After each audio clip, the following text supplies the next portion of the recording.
Hi అండి, శ్రోతలకు నమస్కారం.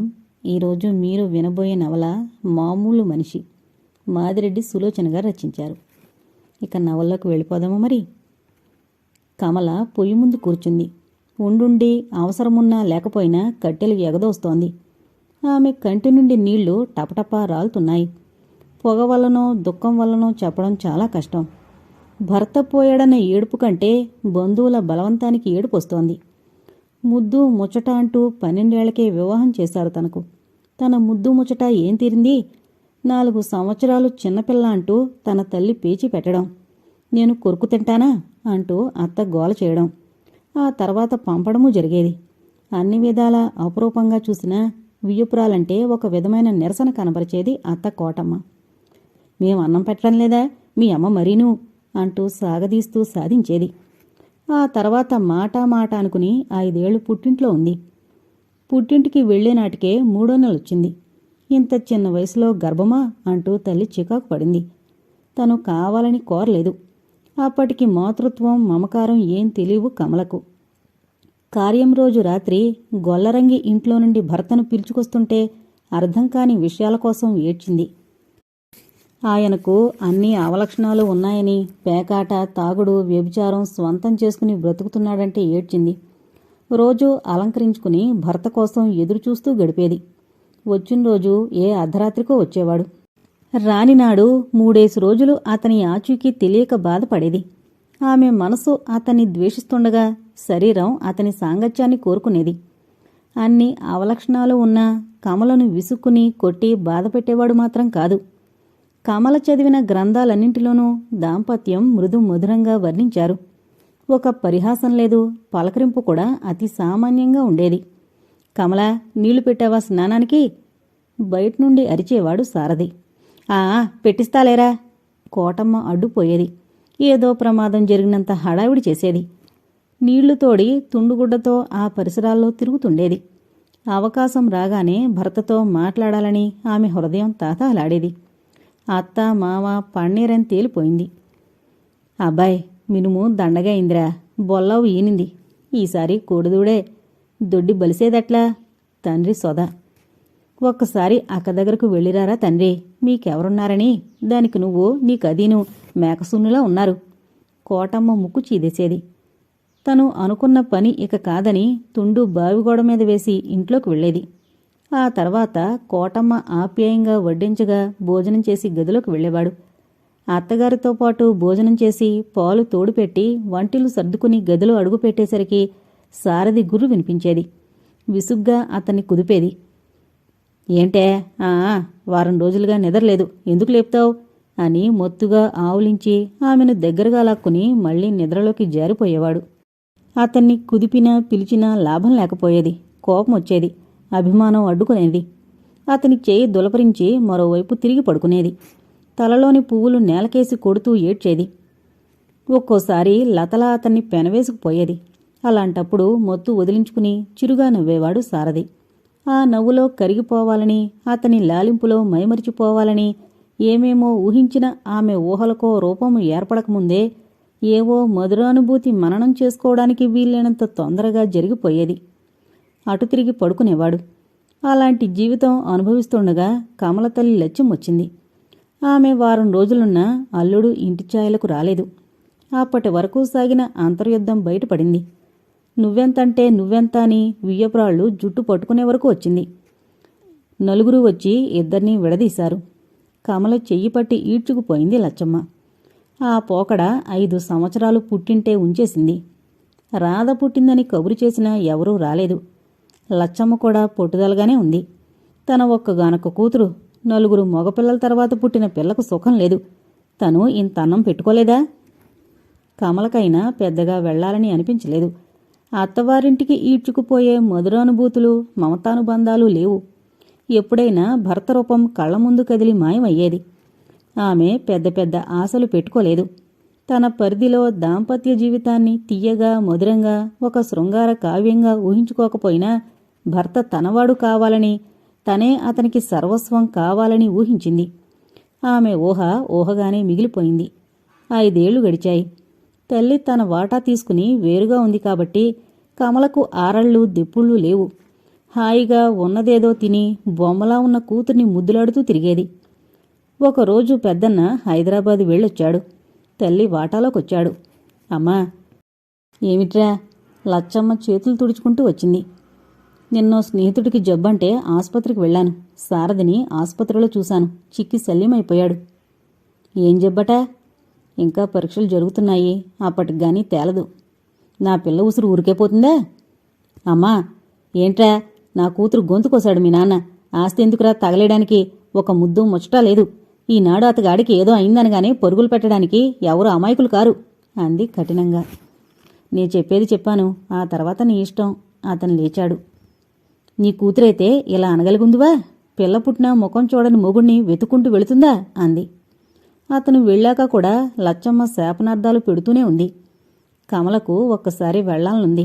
ఆ మాట చెప్పే ధైర్యం లేదు. ఆమె చిన్నపిల్లేం కాదు. 22 ఏళ్లొచ్చాయి. పక్కపక్కనే పడుకున్న తల్లి కూతుళ్ళు అసలు మాట్లాడుకోనే లేదు. తెల్లవార్లు ఇద్దరూ నిద్రపోలేదు. మర్నాడు లచ్చమ్మే ప్రయాణమైంది కూతురుతో. కమలకు ఉద్వేగంగా ఉంది. భర్తను నిలదీసి ఇదిగో నీ కూతురు అని చూపాలనుంది. మైదాపిండి బొమ్మలా ఉన్న రాదంటే అందరికీ ముద్దే. తండ్రి లేని లోటు కనిపించలేదా పిల్లకు. అమ్మా, ఎక్కడికి వెళుతున్నావు? మీ నాన్న దగ్గరకు అంది. నాన్న నాన్న అని 4 సార్లు గొణుక్కుంది గాని అందర్నీ చూసి మరిచిపోయింది. పుట్టిన తర్వాత తొలి ప్రయాణం కాబట్టి ఉత్సాహంగా ఉంది. నర్సింగ్ హోంలో ఉన్న భర్తను పోల్చుకోలేకపోయింది. 28 ఏళ్లని డాక్టర్ చెప్పినా నమ్మే స్థితిలో లేడు. అందర్నీ చూసి నీరసంగా నవ్వాడు. కమలకు తెలియకుండా దుఃఖం వచ్చింది. అతను సిగ్గుచేతో మరెందుకోగాని రాధను ఆప్యాయంగా పిలవలేదు. నాయనమ్మ తాత మాత్రం ఒక్క క్షణం వదల్లేదు పిల్లను. రాధ కూడా కలిసిపోయింది. అది చూసి లచ్చమ్మ మూతి తిప్పింది. సాంబడం, ఇన్నేళ్లు ఈ ప్రేమ ఏమైందో? ఈ పిల్లముండు కూడా విశ్వాసం లేనిదేనే కమలా అంది 4 రోజులుండి. అంతాస్తి అన్యులకు వదలడం మంచిది కాదని కూతుర్ని వదిలేసి వెళ్ళిపోయింది. వెళ్లే ముందు కూతుర్ని చాటుగా పిలిచింది. చిట్టమ్మ, అదేనే మీ ఆడబిడ్డ. తమ్ముడిపై తనకే ప్రేమన్నట్లు వగలపోతోంది, జాగ్రత్త అని హెచ్చరించింది. చిట్టమ్మ ప్రేమగాని, తల్లిదండ్రుల అభిమానంగాని, స్నేహితుల శుభాకాంక్షలుగాని, కమల కన్నీరుగాని శారదని బాగుచేయలేకపోయాయి. మరో 2 ఏళ్లు తీసుకుని పోయాడు. కమల కదిలి కదిలి ఏడవలేదు గాని ఏడ్చింది, విసుక్కుంది కూడాను. ఇక భావిలో తనకిష్టమైన బట్టలైనా కట్టుకోవడానికి వీల్లేదని విచారించింది. కర్మకాండలు యథావిధిగా జరిగిపోయాయి. జీవితంలో ఒంటరితనం అనిపించలేదు. భర్త మరణం వల్ల పెద్ద మార్పేమీ కనిపించలేదు. మరో 4 ఏళ్లు ఏ మార్పులు లేకుండా గడిచిపోయాయి. కంటి మీద పొర తీసుకోవడానికని చలమయ్య ఆపరేషన్ చేయించుకుంటే కళ్ళు పూర్తిగా కనబడకుండా పోయాయి. పరామర్శకు బంధువులొచ్చారు. వచ్చినవారు తమ పని ముగించుకుపోతే బావుండు. ఈటెల్లాంటి మాటలు కమల హృదయంలో గుచ్చారు. కమలా, ఇంకా అన్నం ఉడుకుతోందా? చిట్టమ్మ గుమ్మంలో నిల్చునడిగింది. కళ్ళు ఒత్తుకుని చూసింది. కంగారుగా గంజి వార్చింది. నా తమ్ముడి పేగును నా పేగుతో కలుపుకోవాలనే ఆరాటమే. నీ అన్న కొడుకు ఇష్టమైతే వాణ్ణే తెచ్చుకో. వాడే విధంగానూ అర్హుడు కాడు. వాడి వల్ల మా అమ్మా నాన్నలకు సంవత్సరకాలు జరిపిన మోక్షం కలగదు. చిట్టమ్మ ప్లేటు ఫిరాయించింది. అంతవరకు ఈటెల్లాంటి మాటలంది. కమల అన్నం వార్చి బయటకొచ్చింది. ఆమె ఖచ్చితంగా జవాబు చెప్పదలిచింది. రాధకెన్నేళ్లని? 11 నిండని పిల్లకు పెళ్ళేమిటొదినా? నీకెంత వయసే? నాకు పెళ్లికి 9ఏగా. మీదో తరం, నాదో తరం వదినా. అలాగే రాధది మరో తరం. ఈ ఇంట్లో అమ్మాయి అయినా అబ్బాయి అయినా అదే కదా. దాన్ని చదివించాలనుంది. చదివింది చాలేమ్మా. మా ఇంట వంట అడంగులు చదివారా పెట్టారా? ఎప్పుడో బడి అనిపించేవాణ్ణి. ఉత్తరం మొక్కొస్తే ఊళ్ళో పంతుల్ని దేవుళ్ళాడాలని చదివిస్తున్నాను. కంటిరెప్పలు తటపట్లాడించాడు చలమయ్య. నువ్వు ఊరుకోనన్నా. రాధ చదువుతానంటే గోపి వద్దంటాడా? కమల అలాగే చదవని. మా తాపత్రయమంతా ఈ సంసారం నడిపే మొగనలుసు కావాలనే అమ్మా. ఈ పొలాలు వ్యవహారం నీ వల్ల ఏమవుతుంది? నాన్న కళ్ళు తీసుకున్నాడా భగవంతుడు? ముక్కుచీది కళ్ళు ఒత్తుకుని తలెత్తింది. రాయిలా నిలబడ్డ మరదలు కనిపించింది. మాట్లాడవేమే? అసలు పెళ్ళే వద్దంటే గోపితో పెళ్ళేమిటొదినా? ఇద్దరికీ 11 ఏళ్లు తేడా అంది కమల. ఆడపిల్లలు ఎంతలో ఎదుగుతారే? ఒక్క పురుడు రాని ఇదే ముసలదైపోతుంది. వాడే పూలరంగల్లా ఉంటాడు. పమిటి చెంగు చివరం దోపిన ఒక్క పలుకులు విప్పి నోట్లో వేసుకుంది. ఊరికే బ్రతిమాళ్ళం ఎందుకు చిట్టమ్మా? ఈ ఆస్తికి వారసుడు గోపి, వాడి పెళ్ళాం రాదా? దృఢంగా పలికాడు చలమయ్య. కమలకు రోషం వచ్చింది. ఏం మనుషులు వీళ్ళు! మారే కాలంలో మారని మనస్తత్వాలు. తననేం ప్రాణమున్న బొమ్మ అనుకుంటున్నారా? ఆస్తి తలకేసి కొట్టుకొని అనుకుని పెరట్లోకొచ్చింది. అప్పటికే చీకటి చిక్కబారింది. ప్రకృతి నల్లని మేలుముసుగు ధరించిందేమో అన్నట్టుంది. చల్లని గాలి శరీరానికి తాకగానే హాయిగా అనిపించింది. నూతిగట్టు మీద కూర్చుంది. చదువుకోవడానికి వెళ్లిన రాధ ఇంకా రాలేదు. తెల్లారితే పరీక్షలు. అందుకే పొంతులుగారు అమ్మాయితో చదువుకుంటోంది. కమలా, లచ్చమ్మ లోకాభిరామాయణం ముగించొచ్చింది. కమలకు ప్రాణం లేచొచ్చింది. తల్లికున్న పొలం చాలు, రాధను చదివిస్తుంది. తన నిర్ణయం తల్లికి చెప్పాలనుకుంది. రామ్మ, కూర్చో. తండ్రి పక్కనే చోటు చూపించింది. లచ్చమ్మ కూర్చుంది. హాల్లో మీ ఆడబడుచు తండ్రితో మంత్రాలు చేస్తుందేమిటే? రాధకు పెళ్లి చేస్తారట. నువ్వేమన్నావు? ఏమన్నా ఆస్తి దక్కేటట్టు లేదు. ఎందుకు దక్కదో నేను చూస్తాను. ఆ పసిమొండని ఆంబోదులాంటి గోపిగాడికా? నేను మాట చెబుతాను వినవే తల్లి. మాధవుడు ఎంతైనా నీ రక్తం పంచు పుట్టినవాడు, నీ అన్న బిడ్డడు. వాడికున్న అభిమానం గోపిగాడికి ఎందుకుంటుంది? నువ్వనేది ఏమిటమ్మా? రాధా మాధవుల వివాహం చెయ్యి. నీ కళ్ళ ముందు చిలక గోరింకల్లా ఉంటారే, నీ ఆనవాయితీ వస్తుంది దానికి. చిన్నతనంలో పెళ్ళి. నా సుఖం చూడలేకపోతున్నావు కదమ్మా. నీ తలరాతికి ఎవరేం చేస్తారే? ముసలివాడికిచ్చామా ఆస్తి లేనివాడంటావా? ఏదో మొగదిక్కుంటుందని మా తాపత్రయం. మీరు మొగదిక్కో అంటూ వాపోతారేమిటే? ఆయన బ్రతకుండగా ఏనాడైనా ఇంటి పట్టునున్నాడా? ఇంటి విషయాలు పట్టించుకున్నాడా? ఏమోనే అమ్మా, కుక్క పేగమున్నో తెలుసో తెలియకో ఓ మాట అన్నాను, ఆలోచించు. అటు నీ అన్నాస్తి కరిగిపోతుంది. ఇద్దరు బిడ్డలకు మేలు చేద్దామని. మేలో కీడో కాలమే నిర్ణయించాలి. రాధింకా రాలేదు అని లేచి వీధి వాకిట్లోకొచ్చి నిలబడింది. అంతవరకు మంతనాలు జరుపుతున్న కోటమ్మ, చిట్టమ్మ మాట్లాడక గోడకు చేరబడ్డారు. ఏందే పోయినావు? చలమయ్య చేత్తో గాల్లో తడిమాడు. ఉన్నాళ్లే, కోడలు వాకిట్లోకొచ్చింది. రాధ రానట్టుంది. భర్త నోరు జారగలడని హెచ్చరించింది కోటమ్మ. చీకటి పడకముందే ఇంటికొచ్చామని చెప్పు అన్నాడాయన. ఇందరి నోళ్లల్లో కదులుతున్న రాధ ఆనాటి చర్చకు కథానాయకురాలు. రేఖాగణితంతో కుస్తీ పడుతోంది. ఇంటికి వెళ్ళవా? కనకల తడిగింది. ఆ పిల్లకు రాధ ఏకాగ్రత కుదురు చూస్తే అసూయ వేస్తుంది. అబ్బా, వెళతానుండవే. ఎన్నిసార్లు గీసినా సమభుజం రావడం లేదు అంది విసుక్కుంటూ. నాకు ఆకలి వేస్తోంది. వెళ్ళి భోజనం చేయి. నువ్వు చదువుతుండగా నేను భోజనం అడిగితే ఇంకేమైనా ఉందా? నాన్న అరుస్తాడు. రేపు క్లాసులో మాటలు తినడం దేనికి? హోంవర్క్ పూర్తి చేయరాదు? నువ్వు చేయవే, ఎక్కించుకుంటాను విసుక్కుంది కనకలత. అమ్మ రాధా, మీ అమ్మ మనిషిని పంపింది. పంతులుగారు వచ్చారు. ఆయన పేరు కేశవరావు. ఆ పేరుతో ఎవరూ పిలవరు, పంతులుగారనే అంటారు. సింగిల్ టీచర్గా వచ్చి బడిలో తరగతులు, ఇటు తన అర్హతలు పెంచిన వ్యక్తి. తన కూతురు కనకలతలాగే రాధంటే ప్రేమ. ఆ అమ్మాయి తెలివితేటలకు ముగ్ధుడవుతాడు. రాధా, మీరు చెప్పింది వినిపించింది మాస్టారు. ఒక్క 5 నిమిషాలు ఆగమనండి అంది తలెత్తకుండానే. అతను మళ్ళీ ఇంట్లోకి వెళ్ళిపోయాడు. 5 నిమిషాల తర్వాత తలెత్తింది. మాస్టారు, నాన్న లోపలున్నారు, పిలవనా? రేపు క్లాసులో అడుగుతానులేవే. త్రిభుజం అడుగున లంబం గీయమంటాడు. నాకు అర్థం కాలేదు. పుస్తకం మూసింది.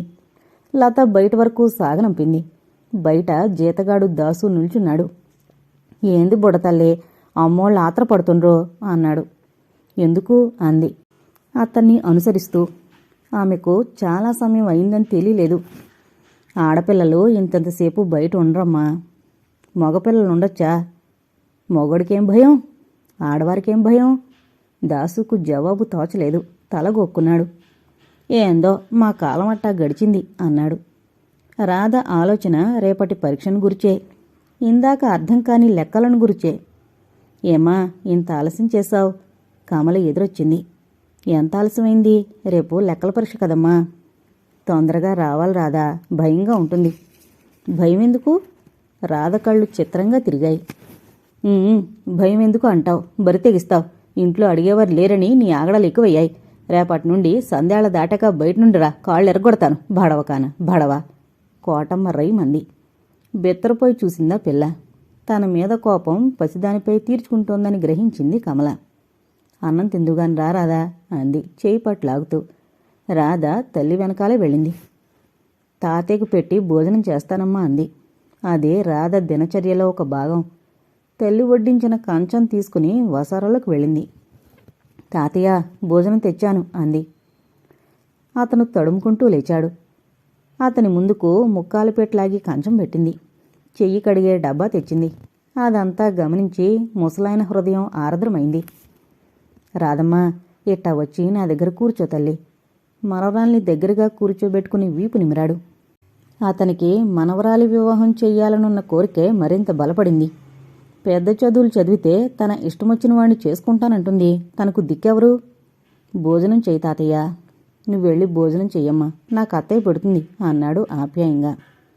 రాధా, పెళ్లి చేసుకుంటావటే? కోటం అడిగింది. చే పో. తల్లి దగ్గరకు పారిపోయింది. అమ్మా, అన్నం పెట్టవే అంది. రా. ఆమె వడ్డించింది. కూతురి ముఖం చూస్తే ఎవరో ఏదో అని ఉండాలనిపించింది. ఏంటే మాట్లాడావు అంది. ఏం మాట్లాడాలి? ఈరోజు మీ కనకలత లక్ష్మి ఉడుక్కోలేదా? నవ్వుతూ అడిగింది.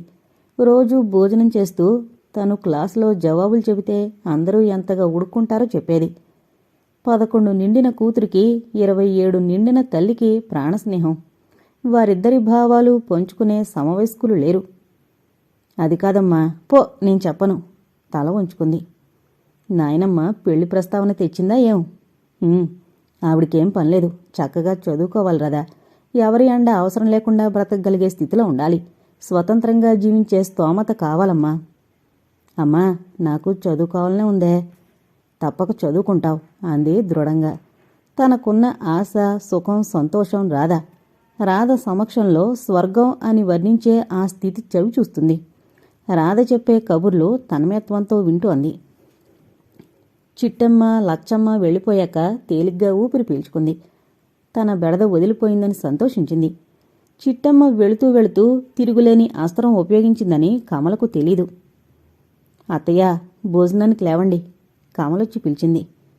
ఈ పూట నుండి మా కొండమాకు. మా మాటకు చిన్న మెత్తు విలువలేని చోట భోజనం చెయ్యాలనేం లేదు. పెళ్లికి భోజనానికి ఏం సంబంధం? ఇదిగోనమ్మాయి, నీ అతి తెలివి నా దగ్గర చూపించుకో. నా సంగతి నీకింకా తెలీదు. మూతి తిప్పింది కోటమ్మ.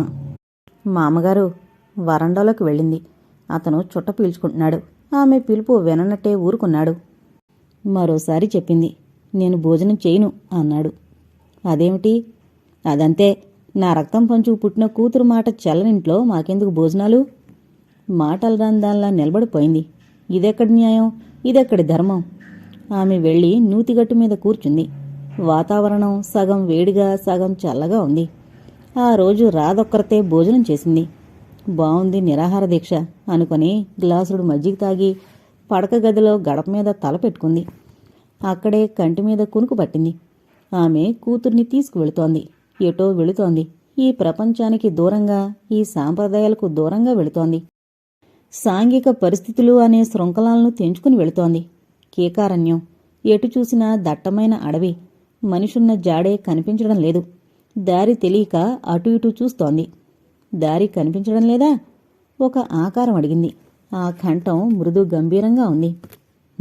అంది కమల స్పష్టంగా అతన్ని చూడలేక. నాతో రండి. అతను చెయ్యందించాడు. అతని మాటల్లోని గంభీరతకు కట్టుబడిపోయింది. అతని చెయ్యి పట్టుకుంది. అంతు తెలియని అరణ్యం. ఒక్క క్షణంలో దాటారు. వెలుతురు, సూర్యోదయం కనిపించింది. సంతోషంతో అంతవరకు పడిన ఆవేదనంతా మరిచిపోయిందామె. చూడు రాధా, చూడు, దారి కనిపిస్తోంది. అవునమ్మా, చక్కని రోడ్డు. రాధ చిన్నది కాబట్టి పరుగులు తీస్తోంది. రాధా, ఆగమ్మా, ఆగు అంటున్నా వినిపించుకోలేదు. ఆ ఆకారం ధైర్యం చెప్పి ఆమె చేయి పట్టుకుని ఒక్కడుగు ముందుకు వేశాడు. ఆగండి. ఇద్దరూ ఆగిపోయారు. ఒకవైపు నుండి మనుషుల గుంపులు కనిపించాయి. ముందుకు సాగడానికి వీల్లేదు. వెనక్కుపోతాం. వెనక్కు తిరిగారు. అరణ్యంలోని జంతువులన్నీ బయటకు తలలు పెట్టి చూస్తున్నాయి. పక్కకు చూసింది. అనంతమైన సముద్రం. అంతవరకు లేదు. ఇప్పుడెలా వచ్చింది? ఆశ్చర్యంగా చూసింది. ఆ ఆకారం అదే స్థితిలో ఉంది. పద, నీళ్లలో దూకి అవతల ఒడ్డుకు చేరుకుందాం. చటుక్కున చెయ్యి పట్టుకుంది ఆకారం. మరి నా రాధను కలుసుకోవచ్చు. ఆ ఆకారం ఎదుట నిలిచిన మనుషుల చూపులు భరించలేనట్టు కమల చేయి పట్టుకుని అనంతమైన జలరాశిలో దూకేశాడు. అయ్యో, నాకీత రాదు. నాకొచ్చు. 100 గజాలు ఈదగానే ఆ ఆకారానికి ఆయాసం వచ్చింది. కమల భయభ్రాంతయింది. నన్ను వదలకు. ఆ ఆకారం ఎంత ప్రయత్నించినా కమలను ఒడ్డుకు లాక్కుపోలేకపోయాడు. నువ్వు మునగడవెందుకు? నువ్వు తప్పించుకో. నా రాధను కాపాడు. ఆ ఆకారం చెయ్యి వదిలింది. అమ్మా, నేనొస్తున్నాను. అవతలి కోస నుండి రాధ దూకబోయింది. రావద్దని హెచ్చరించినా వినబడుతుందా? అమ్మా, రాధా, వద్దు, వెనక్కిపో. రాధా, వెనక్కిపో. నా తల్లి, నా మాట వినమ్మా అరుస్తోంది. తన గొంతు తనకే భయంకరంగా వినిపిస్తోంది. అమ్మా, అమ్మా, వెళ్ళు, వెనక్కు వెళ్ళు. కమల తన చేతులు ఎవరో పట్టుకున్నట్టు అనిపించింది. ఎవరై ఉంటారు? ఆ ఆకారమే అయి ఉంటుంది. అమ్మా, అమ్మా. రాధా, నువ్వెలా వచ్చావు? బలవంతంగా కళ్ళు విప్పింది. రాధ ఆదురుదాగా చూస్తోంది. నమ్మకం కలగడం లేదు. ఏంటమ్మా అలారిచావు? రాధా, నువ్విక్కడ ఉన్నావా తల్లి? లేచి చటుక్కున ఆమెను హృదయానికి హత్తుకుంది. ఏం జరిగిందమ్మా? భయంకరమైన కల. అది కలేనా తల్లి? నా రాధా. కళ్ళు విప్పి కూతుర్ని దగ్గరగా తీసుకుంది. అబ్బా, ఒళ్ళంతా చెమట పట్టింది చూడు. రాధ తల్లి నుదురు చూసింది. కమల కూతుర్ని వదిలి చెమట ఒత్తుకుంది. ఏం కలమ్మా? ఏదో పగటి కలలే. లేచింది. కూతురికేమని చెబుతుంది? డబ్బాలో ఉన్న వేరుశనకాయలు తీసి కూతురికి పెట్టింది. అమ్మా, నువ్వు అన్నం తినలేదా? తిన్నాను. ఎందుకు? నీ ముఖం అదోలా ఉంటేను విసిగేస్తుందమ్మా. అమ్మమ్మ దగ్గరకు వెళదామా? మరి తాతయ్యని ఎవరు చూస్తారే పిచ్చిపిల్ల. బయటకొచ్చింది. చెమటలు కక్కుతూ దాసొచ్చాడు. ఏంటి దాసు, ఇంత ఎండన పడొచ్చావు? తప్పుకాయమ్మా కమలమ్మ. బావురుమని కమల కాళ్ళు పట్టుకున్నాడు. ఏం జరిగిందిరా? కోడెలను కంచిలో తోలి బుక్కెడు తినడానికి పోయినా బాంచన్. కోడెలు లేవు. అక్కడే ఎక్కడో పడుంటాయి. మరోసారి చూడు. చూశాను తల్లి. మరి ఎటు వెళతాయి? మొన్ననే చిట్టెమ్మను దించి వస్తా గదమ్మా. ఆ ఊరికి పోయినావేమో, గదొకటే ఆశ. వెళ్ళి చూసిరా. ఆ మాట చెప్తిమంటా వస్తి బాంచన్. దాసు వెళ్ళిపోయాడు. విషయం ఏమిటంటూ వచ్చింది కోటమ్మ. విషయం విని తల బాదుకుంది. ఈ కొంపకు ఏం అనర్థం రానుందో దేవుడా. మగదిక్కులేని కొంపను కాపాడు తండ్రి. ఆమె శోకాలు విని ఇరుగు పొరుగులొచ్చారు. ఏంటే కోటమ్మక్క? పక్కింటి కాంతమ్మ పలకరించింది. ఏముందే నా కర్మ, నా రాత. చెట్టంత కొడుకుపోయాడు. దేవుళ్లాంటి భర్త కళ్ళు పోయాయి. కష్టం చేసి పెట్టే కోడెలను దొంగలు తోలుకుపోయారు. నా బ్రతుకెందుకే? జర్రున చీదేసింది. ఊరుకో అక్క, గోపిని తెచ్చుకోండి, అన్నీ చూసుకుంటాడు అంది గుమ్మంలో నిలబడ్డ కమలవంక క్రీగంట చూస్తూ. ఆమెకు ఎవరి దగ్గర ఎప్పుడు ఎలా మాట్లాడాలో తెలుసు. కోటమ్మ హృదయంలో రేగుతున్న మంట తెలుసు. దానికి ఆజ్యం పోయడమెలాగో తెలుసు. కమలంటే ఇరుగు పొరుగులకు గిట్టని కారణాలు రెండున్నాయి. మొదటిది, కమల ఎవరితోనూ ఇంటి విషయాలు చర్చించదు. రెండోది, ఆమె 20 ఏళ్ల అమ్మాయిలా ఉంటుంది. నాదేం సాగుతుందే అమ్మా? నా మాట ఎవరింటారే తల్లి? అంతా అయిపోయిందే అమ్మా. కమలకు మంటగా ఉంది. ఇంట్లోకి వెళ్ళింది. రాధకి ఇవేం పట్టవు. ఏదో పుస్తకం తీసుకుని చదువుకుంటోంది. ఏంటమ్మా? చరిత్రహీనులు అని మళ్లీ చదవడంలో మునిగిపోయింది. ఈ పసిదానికేం పెళ్ళి నా మొహం అని మరోసారి అనుకుంది. వంట పని లేదు. ఉదయం చేసిన వంటంతా అలాగే ఉంది. కోడెలు ఎటు పోయాయో తెలీదు. దొరుకుతాయో లేదో. దాసు మాయ కాదు కదా. తన ఆలోచనకు తానే సిగ్గుపడింది. రాత్రి కూడా ఎవరూ భోజనం చేయలేదు. రాత్రుళ్ళు రాధే తాతకు వడ్డిస్తుంది కాబట్టి విషయం దాచలేకపోయింది కమల. మీరెవరూ తినకపోతే నాకెందుకు భోజనం? నాకేం అక్కర్లేదు. రాధ కూడా బిగుసుకుంది. ఎవ్వర్నీ ఏమీ అనజాలని కమల తలబాదుకుని ఏడ్చింది. నాకు చావొస్తే ఎంత బావుణ్ణే అంది. అందరూ మునగదీసుకునుండగానే దాసొచ్చాడు. కోడెలు జాడ దొరకలేదట. మర్నాడు తెల్లవారేసరికి చిట్టమ్మ, గోపి వచ్చారు. ఏంటే కమల, ఎంత హీనపక్షంగా చూసినా 1000 రూపాయలు చేస్తాయి. చిట్టమ్మ పరామర్శించింది. ఏం చెయ్యాలదినా? దురదృష్టం. అత్తయ్య, మా ఇంట్లో అందరూ నిరాహార దీక్ష బూనారు. రాధ చెప్పింది దిగులుగా. సంగతంతా విన్న గోపి అందర్నీ ఎదిలించాడు. అందరి భోజనాలు అయ్యాక కోడెలను తెస్తానని హామీ ఇచ్చాడు. అమ్మమ్మ, నువ్వు అరవకే. చీటీ అయితేగాని ఎడ్లమ్మరు. దొంగెడ్లు అమ్మకం జరిగే అంగడి నాకు తెలుసు అన్నాడు. తల పంకించి దాసుచేత అద్దెసేకులు తెప్పించాడు. అది తీసుకుని వెళ్ళాడు. సాయంత్రం వరకు సంతోషంగా తిరిగొచ్చాడు. నేను అనలేదామమ్మా, దొంగ విధవ. పక్క ఊళ్ళో 10 రూపాయలు లంచం పెట్టి ఎడ్ల చేత తనదని చీటీ తీసుకున్నాడు. ఇద్దరినీ పోలీసులకిచ్చాను. మా నాయనే, మా తండ్రే. కోటమ్మ సంబరం చెప్పనలవి కాదు. ఏవిరా, కోడిలొచ్చాయా? తడుముకుంటూ ముందుకొచ్చాడు చలమయ్య. అతనికి కళ్ళు కనిపించకపోయినా ఒక రకమైన తృప్తి అతని ముఖంలో కనిపించింది. కమల హృదయం ద్వైదీభావములతో సతమతమవుతోంది. రోజంతా ఎడ్లను వెతికే ఆదుర్ద అంతా తలచుకుంటే బయట పనులకు ఓ మగవాడు ఉండాలనిపించింది.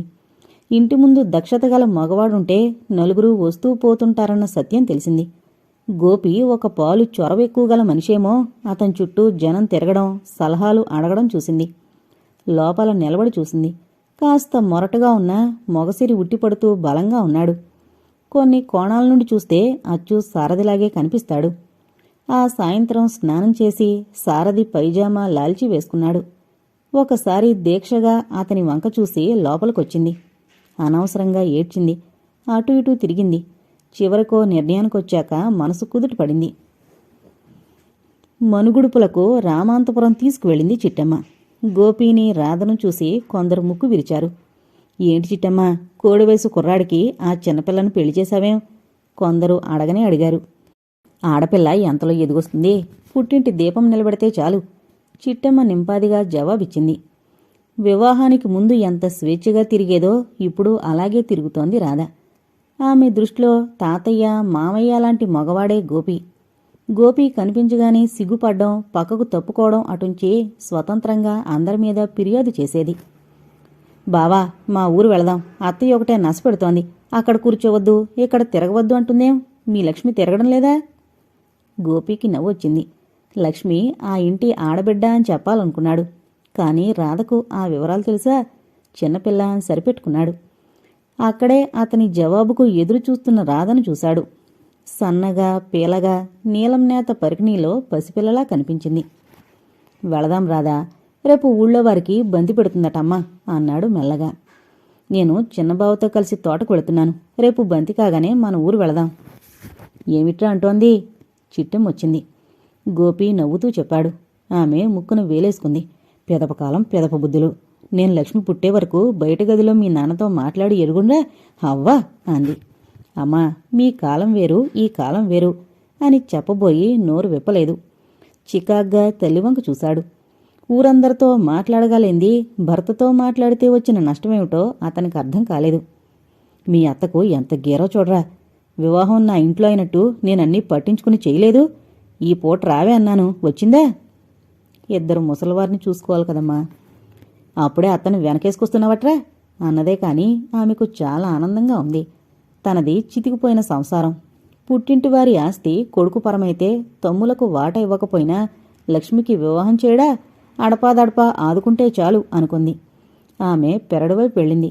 అక్కడ వంటవారు లడ్డూలు చేస్తున్నారు. గోపి మెల్లగా బయటకొచ్చాడు. అతని తమ్ముళ్ళు కేశవ, మధు, చెల్లెలు లక్ష్మి, రాధ పచ్చీసాడుతున్నారు. అతను వాళ్ళని చూస్తూ ఆ రోజొచ్చిన తెలుగు వార్తాపత్రిక చూస్తూ కూర్చున్నాడు. బావా, ఓ పెద్ద బావా! రాధ భుజం తట్టి కుదిపితే ఇటు తిరిగాడు. ఏంటి? మీ తమ్ముడు వట్టి మోసగాడు. హాయిగా గవ్వలు పేర్చేస్తున్నాడు. పందెం కాస్తాడు. ఏడుపు గొంతుతో ఫిర్యాదు చేసింది రాధ. చేతనైతే నువ్వు వెయ్యి, అన్నయ్యతో ఫిర్యాదెందుకు? కేశవ పొగరుగా జవాబిచ్చాడు. వెదవా, ఆడపిల్లతో పందెమేమిట్రా? నవ్వుతూ మందలించాడు గోపి. ఓ యబ్బో, మా లావు పెళ్లంలే. కేశవ మూతి ముడిచాడు. గోపి రాధను ఓదార్చి బయటకు వెళ్ళాడు. అతను అలా పొలం వైపు వెళుతుంటే ఎన్నో గత స్మృతులు మదిలో మెదిలాయి. గోపి తర్వాత చెల్లెలు పుష్ప అందంగా, అతి నాజుగ్గా ఉండేది. 14వ ఏట పెళ్లి చేశారు. సంవత్సరం తిరగకుండానే మరణించింది. కూతురు మరణించిన అల్లుడిపై అభిమానం వదులుకోలేక తర్వాత చెల్లెలు దుర్గనిచ్చి చేశారు. ఆమె సంవత్సరానికొకసారి ఏదో రోగం వెంటబెట్టుకునొచ్చి 2 నెలల నుండి మర్యాదలన్నీ జరిపించుకుని పోతుంది. తల్లికి ఆడంబరాల పట్ల విపరీతమైన మోజు. ఎవరు చెప్పినా ఆమెకు వినిపించదు. తాపీగా సాగిపోయే సంసారాన్ని గతుకుల బాటలోకి మళ్లించింది. ఫలితమే తను చదువు మానాల్సి రావడం. ఆ తర్వాత ఇల్లరికానికి అంగీకరించాడు. మొదట రాధ విషయం ప్రస్తావనకొచ్చినప్పుడు కేశవును ఇల్లరికం పంపాలనుకున్నాడు. ఇద్దరికీ 2 ఏళ్ల తేడా ఉంటుంది. కాని మళ్లీ ఉద్దేశం మార్చుకున్నాడు. బాగు చేయడానికైనా ఏమన్నా మిగలాలి కదా. రామాంతపురంలో ఏం లేదు. పాటిబండలో ఆస్తన్నా ఉంది. ఆ ఆస్తిని నిలిపినట్టు ఉంటుంది, తన వారికి సాయం చేసినట్టు ఉంటుందని రాధను వివాహం చేసుకున్నాడు. ఏంటోయ్ అప్పుడే పొలాలు చూస్తున్నావు? రచ్చబండ దగ్గర కూర్చున్న పెద్ద మనుషులు అడిగారు. ఏదో పని చేసుకోవాలి కదా. ఏంటోయ్ విసుర్లు, మీ తాతగారి ఆస్తిపైన నలుగురికి పెట్టచ్చు, నువ్వు తినచ్చు. అందరూ అతని అదృష్టానికి అసూయ చూపుతూనే పొగడసాగారు. పొలాలు తిరిగి స్నేహితుల దగ్గర కాసేపు పేకాడి ఇంటికొచ్చాడు. వసంతం ప్రవేశించిందేమో, వాతావరణం గిలిగింతలు పెట్టసాగింది. స్నానం చేసొచ్చాక ఒక విధమైన మధుర భావనలు అతన్ని ఉక్కిరిబిక్కిరి చేయసాగాయి. బావా, అన్ని ఆటలు నేనే గెలిచాను, సంబరంగా చెప్పింది రాధ. ఆమె వంక ఒక క్షణం చూసి చటుక్కున దగ్గరకు లాక్కున్నాడు. వదులు బావా, నీ చెంపలు గరుకు. అతని ముఖాన్ని దూరంగా నెట్టింది. అతను నిట్టూర్చాడు. అబ్బా, నీ శ్వాస ఎంత వేడిగా ఉంది బావా. దూరం జరిగి నిల్చుంది. అతను ఆమెను పరీక్షగా చూశాడు. ఈ పసిపిల్లను కట్టుకున్నానేమిటి అన్న భావన అతన్ని చలింపజేస్తోంది. గోపి, పెట్రోమాక్స్ లైటు సరిగ్గా పనిచేయడం లేదురా. చిట్టెం వచ్చింది. చూద్దాం పద. గోపి లేచాడు. బావా, రేపు మా ఊరు పంపించాలి. చటుక్కున అతని చేయి పట్టుకుంది. అలాగేలే. తల్లి ముందు ఆ అమ్మాయి అలా ప్రవర్తించడం చికాకును కలిగించింది. భర్తనలా బావానొచ్చా? చిట్టెమ్మ అదమాయించింది. భర్త అంటూ పిలుస్తారేమిటి? నీకు తప్పులు వెతకడమే పని. మూతి ముడిచి లోపలికి వెళ్ళింది రాధ. 2 నిమిషాలాగి గబగబా పెరట్లోకి వెళ్ళాడు. లైటు బాగుచేసి అందరితో పాటు భోజనం చేశాడు. పల్లెటూర్లలో ఇంకా వసతులు రాలేదు. వారికి ఆకలి ముఖ్యంగాని పరిసరాలతో పనిలేదు. కటిక నేలపై కూర్చుని ఆవురావురుమంటూ భోజనం పూర్తి చేశారు. తర్వాత మర్నాడు సత్యనారాయణ వ్రతానికి కావలసిన ఏర్పాట్లు పూర్తి చేసి ఇంట్లోకొచ్చాడు. మధ్య హాల్లో పిల్లలందరూ ముడుచుకుని పడుకున్నారు. లక్ష్మి, రాధ, కేశవ, మధు వరుసగా చాపపై పడుకున్నారు. రాధను, కేశవను పక్కన చూడ్డం భరించలేనట్టుగా ఉంది. అమ్మా, అసహనంగా కేకేశాడు.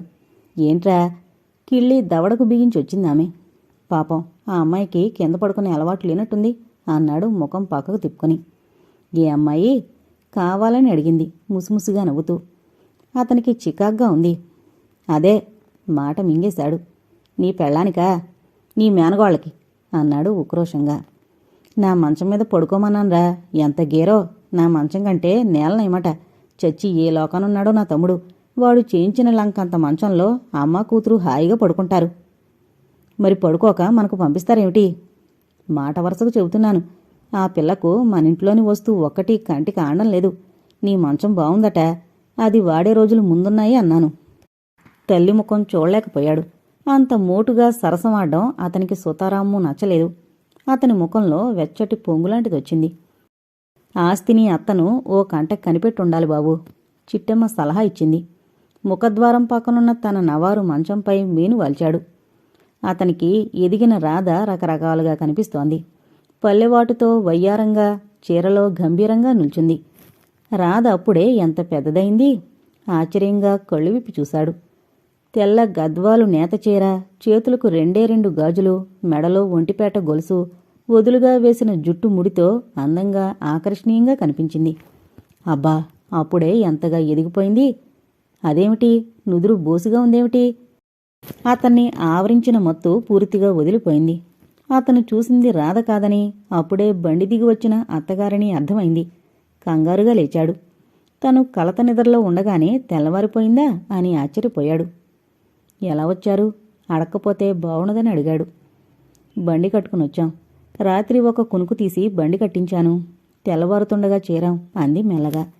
చిట్టెమ్మొచ్చి మరదల్ని లోపలికి పిలుచుకుపోయింది. కచ్చికతో పళ్ళు తోముతున్న రాధ పొరుగునొచ్చి తల్లిని కావలించుకుంది. అమ్మా, ఎన్నో ఏళ్ల తర్వాత చూసుకున్నట్టుంది. కమలకు కన్నీళ్లొచ్చాయి. భర్తకు దూరం కావడం వల్లనేమో కూతురికి దగ్గరైంది. ఇద్దరి మధ్య బలమైన మమతానుబంధం ముడిపడింది. రాధా, కూతురి తల వీపు నిమిరింది. ఏం చోద్యమే, వచ్చి నెల అయిందా 2 నెలలా? 2 రోజులకే అంత బెంగెట్టుకున్నావా? కాలమమ్మ కాలం. ముక్కు మీద వేలేసుకుంది చిట్టమ్మ. ఏదోలే వదినా, గొడవెందుకు? ఎప్పుడూ దాన్ని వదిలి ఉండలేదు, అందుకే దిగులు అంది కూతుర్నొదిలి లక్ష్మిచ్చిన నీళ్లందుకుని కాళ్ళు కడుక్కుంటూ. ఆ తర్వాత కూతుర్ని ముస్తాబు చేసింది. పల్లెవాటు వేసి వడ్డాణం పెట్టింది. చీర కట్టకూడదటే? చిట్టెమ్మ అడిగింది. నాకేం వద్దు, జారిపోతోంది. రాధ మారం చేసింది. 10 గంటల వేళ సత్యనారాయణ వ్రతం చేశారు. వ్రతం కాగానే అందరూ భోజనాలు చేసి అలసిపోయినట్టు దొరికిన చోటు ఆక్రమించుకుని నిద్రపోయారు.